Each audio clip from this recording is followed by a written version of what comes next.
বাংলাদেশের সমগ্র বাংলাদেশে আজ চলছে নিম্নচাপ। এই নিম্নচাপ থাকবে আরো 2 থেকে 3 দিন।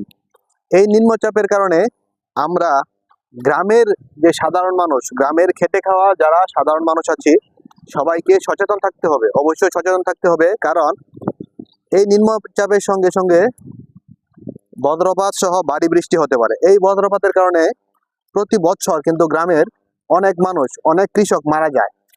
তাই এই সময়ে যেহেতু গ্রামের কৃষকের ফসলের ধান গোলায় উঠে গেছে, সেক্ষেত্রে কৃষকের কিন্তু তেমন কোনো মাঠে কাজ নেই।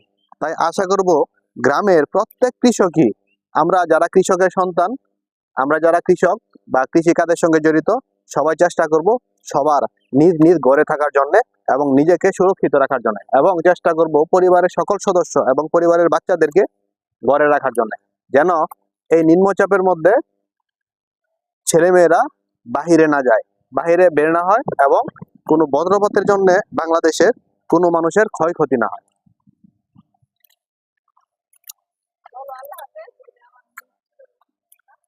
আর কিছু না।